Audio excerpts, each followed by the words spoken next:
The basic function of a food photo is to stimulate the appetite, preferably accompanied by an increase in click rate. Whether it's to increase popularity or business value, the photo should stimulate the senses and make people think of it as delicious and want to click on it to take a closer look. If it's used in the menu of a restaurant, it will also boost the order rate, which in turn will increase sales. However, as the trend continues to evolve, the shooting is also adjusted accordingly.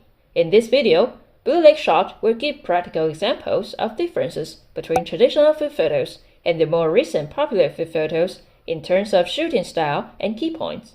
Let's take a look.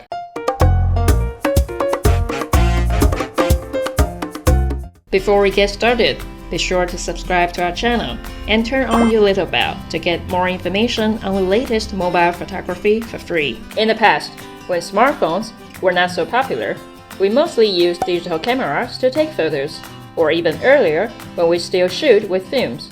Food photos were mainly for commercial use. The traditional food shooting is relatively simple and clean.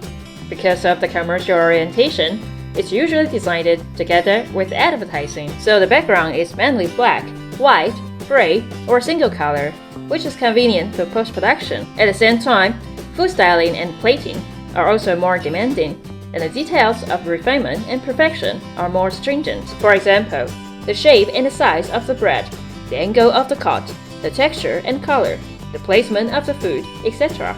are all of great importance. It probably takes a few hours just to focus on the food itself before shooting. Traditional food shooting is more focused on the appetite of the food itself, and the shooting mainly revolves around the food.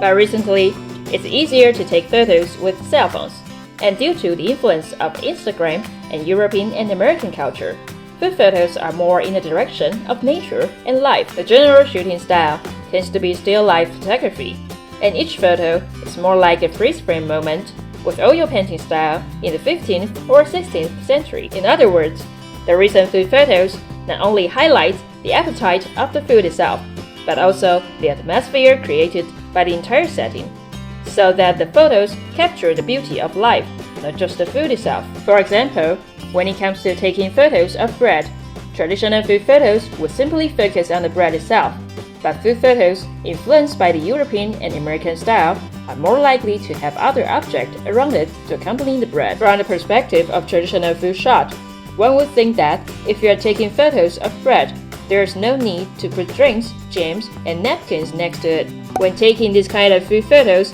with scenes in the European and American style, in fact, the accompanying objects you see with your eyes are to a large extent a restoration or even a true record of the European and American way of life. They have the bread. The jam that appears on the table may be the one that is spoiled in the morning on Sunday, and the flower tea on the table is the one that is made to be enjoyed together with the bread. For them, it's more like a portrait of life, and this style of shooting has become more popular on Instagram.